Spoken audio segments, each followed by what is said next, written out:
Morning. Today is Tuesday, March 6, 2018. My name is Sean Patrick Hillman. I'm the CEO of hillSTORY Marketing. And this is the Daily Mix TV. So has the hypocrisy and lack of originality finally taken its toll on Hollywood? Well, according to the severe drop in viewers for the Oscars' 90th telecast on Sunday night, the answer is yes. The Jimmy Kimmel hosted broadcast netted 26.5 million viewers, which is an all-time low and a 20% drop over last year. Remember, back in 2017, the telecast was the second lowest of all time, immediately behind the 2008 telecast, which had Jon Stewart as their host. So it looks like the awards show circuit is really suffering. I mean, the Grammys were down, Golden Globes, and so on and so forth. So it's really become a problem, and a lot of it is because they have failed to evolve, just like retail. At the end of the day, millennials and, younger generation X and older generation Z, they don't want to be spoken to. They want to be entertained. And between the political stumping and the constant political correct missives many actors and actresses extol and the clear hypocrisy of those missives, people are tired of entertainers telling them what they should and should not do. So let me give you an example. The whole Me Too and Time's Up movement is great, and I couldn't agree with it more. But the fact that Hollywood keeps pushing this notion in such a vile and nasty way, but yet they can't even be bothered to honor one of the single most important African-American film icons in Della Reese during the In Memoriam set on Sunday is just mind-numbing. I mean, it's amazing to me. Now, to make matters even worse, in the last few years, the clear lack of originality in programming has taken its toll on both movies and TV. So what do I mean? How many times can you reboot, rehash, everything from the 60s to the 90s? Lately, it seems like Tinseltown is just anything but shiny. So think about this. How many series are coming back, such as these?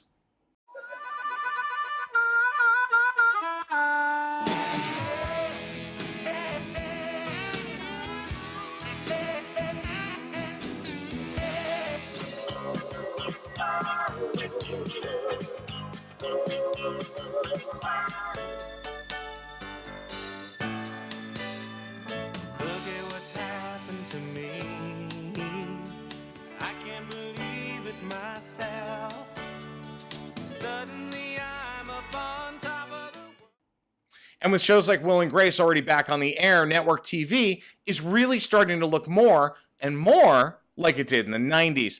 Not that that's a bad thing, because there were a lot of great shows in the 90s. The problem I have with it is there's just no originality, and the same is true of movies. I mean, at the end of the day, again, we're going through all of these reboots and rehashes, but nobody's asking the question, what happened to originality? My advice, guys, get back to basics and bring back the sitcom, the hour-long procedural drama, and I don't mean reality TV. Enough with that. It's not working. It may be less expensive for you to produce, but at the end of the day, it becomes more expensive when your ad revenues start to drop. Come up with some new programming, folks. Now, you all know how much I hate it when a classic brand takes a severe left turn away from their icons or brand DNA. But of course, there are always exceptions to every rule. Iconic brand Lacoste dropped their famous crocodile logo for a limited edition run of their polo shirts featuring endangered species to raise awareness with the International Union for Conservation of Nature.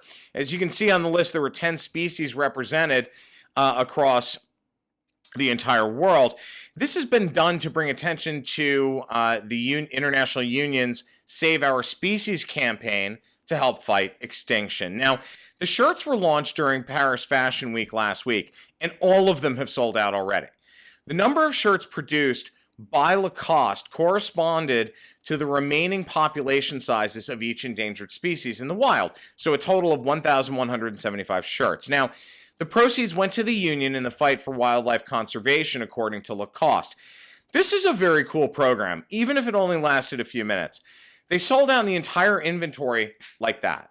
Now, I wish they had done like a 10x, a multiple on this, to get even more shirts sold and drive even more noise about this very important issue. Conservation and saving endangered species is paramount, especially given the recent news of how ill the last northern white rhino is. The northern white rhino male is, excuse me. They're saying he could pass any day now, and that would spell the end of that subspecies of rhino. So, great programming. Congratulations, Lacoste. I just wish you had done a little bit more with it. Now, Nordstrom is taking a deeper dive into one of retail's hottest categories, home. Nordstrom announced a partnership with Anthropologie, a division of Urban Outfitters, to introduce more than 200 items from Anthropologie Home at 15 Nordstrom full-service stores and on Nordstrom.com starting on March 19th. Now, the new Anthropologie Home collection, it's going to encompass a wide array of categories like kitchen, dining, entertaining, bed and bath, decor, hardware, and more. The assortment will represent a mix of classic and iconic pieces, new seasonal designs, and exclusive artist collaborations, which is really cool. Work from, I think they said, over 20 artists discovered all around the world is reflected in the wide range of techniques, mediums, and styles in this collection, according to Nordstrom. Now, I love partnerships like this because they really do bolster the bottom line and drive buzz about a brand like Nordstrom. I wish more retailers understood this type of business path because it combines the power of both Nordstrom and Anthropologie, giving them the ability to push out more product and drive traffic both in-store and online. So what do I mean? In this case, Anthropologie gets the benefit of being exposed to Nordstrom's older and more established customer, while Nordstrom gets to tap into Anthropologie's younger and more hip consumer. So it's a win-win for these two retailers. Now, let me give you another example. JCPenney. They just announced they're adding 24 more store-within-a-store concepts, so Sephora's, into 27 more stores of JCPenney. So that means that their beauty department is essentially a Sephora. So that's a very smart move.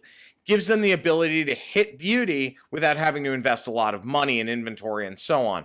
So I wish more retailers would do this and begin to really evolve to hit a new generation of customer. Now, restaurant discovery platform The Infatuation says it's entered into an agreement with Google to purchase Zagat. Zagat, known for its heavily quoted crowdsourced restaurant reviews in the pre-internet era, sold to Google for $151 million back in 2011.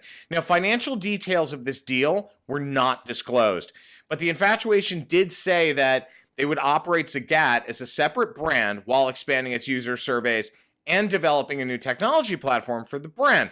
Here's my problem with this. Google completely dropped the ball and screwed up an iconic brand like Zagat. When they bought it, I was so excited. I was expecting integrations and all of these things, which they did in the beginning, but there was no follow through.